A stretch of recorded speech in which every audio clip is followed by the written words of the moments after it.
Naruto को आए हुए इतने ज्यादा साल हो चुके हैं, लेकिन आज भी इस एनिमे में कुछ ऐसी मिस्ट्रीज हैं जो कि अभी तक अनसॉल्व्ड हैं। जैसे मिस्ट्री नंबर 1, तुम लोगों को ये बंदा तो याद ही होगा, यामाटो, जो कि टीम 7 का न्यू लीडर बनता है और ये बंदा नारुतो के 9 टेल्स को सप्रेस कर सकता था। अब इसके पास ये एबिलिटी इसलिए थी क्योंकि ओरोचिमारू ने इसमें हाशिरामा के डीएनए को इम्प्लांट किया था। बट मेरे को ये समझ नहीं आया कि अगर इसके पास ये एबिलिटी थी 9 टेल्स को कंट्रोल करने की, तो इसको स्टार्टिंग से ही टीम 7 का कैप्टन क्यों नहीं बनाया गया?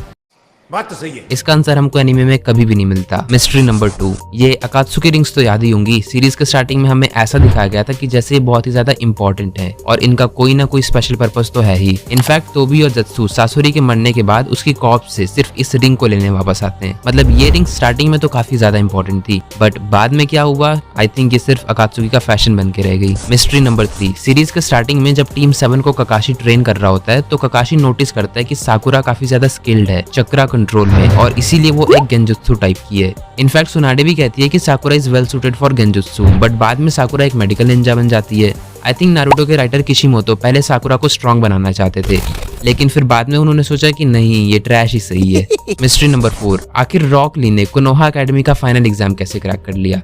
जब नारुतो ने फाइनल एग्जाम दिया था तो उसको क्लोन जुत्सु करना था, जिसको वो नहीं कर पाता। बट क्योंकि बाद में नारुतो शैडो क्लोन जुत्सु सीख जाता है, जो कि और भी ज्यादा एडवांस टेक्निक है, इसलिए उसको एकेडमी से ग्रेजुएट कर देते हैं। पर भाई रॉक ली ने क्या किया, उसने कैसे एग्जाम क्लियर कर लिया? वो तो बस ताई जुत्सु ही परफॉर्म कर सकता था। मिस्ट्री नंबर 5, आखिर one of the strongest clan Senju clan, जो कि उचिहास को टक्कर देने वाला अकेला क्लैन था, उसके बाकी मेंबर्स कहाँ गए? नारुतो में हमें सेंजू क्लैन के सिर्फ 3 मेंबर्स को दिखाया गया है, हाशिरामा, तोबिरामा और सुनाडे। बाकी मेंबर्स एक्सटिंक्ट हो गए या फिर क्या हो गया उनके साथ, इसके बारे में हमें एनीमे सीरीज में तो कुछ भी नहीं बताया। मिस्ट्री नंबर 6, क्योंकि ककाशी हताके क्लैन का था ना कि उचिहा क्लैन का, इसलिए ककाशी मांगेक्यू शारिंगान को उतना एफिशिएंटली यूज नहीं कर सकता था जैसे कि कोई उचिहा कर सकता था। और मांगेक्यू शारिंगान यूज करने से काफी ज्यादा चक्रा ड्रेन हो जाता है। इनफैक्ट कामुई परफॉर्म करने के लिए भी ककाशी को बहुत ज्यादा चक्रा यूज करना पड़ता था। तो मुझे ये बात समझ नहीं आई कि आखिर कैसे ककाशी ने परफेक्ट सुसनो समन कर लिया। इवन सासुके, जो कि उचिहा क्लैन का था, उसको भी स्टार्टिंग में सिर्फ इनकम्प्लीट सुसनो मिला था, बट ककाशी तो इंस्टेंटली परफेक्ट सुसनो समन कर देता है। इसकी एक्सप्लेनेशन हमको एनीमे में नहीं मिलती है और ये भी एक मिस्ट्री बन के रह जाता है। Mystery number 7, डांजो। यार ये बंदा तो पता ही है तुम्हें कितना बेकार बंदा था ये। डांजो is one of the most hated Naruto character और ये बंदा कितना ज्यादा ऑब्सेस्ड था होकागे बनने से।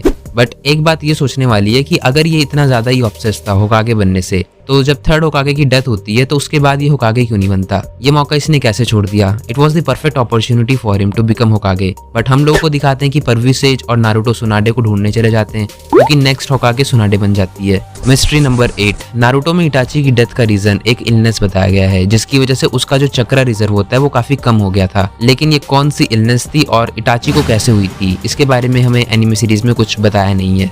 अगर वीडियो अच्छी लगी है तो सब्सक्राइब कर दो यार, थोड़ा ग्रो करने में मदद करो।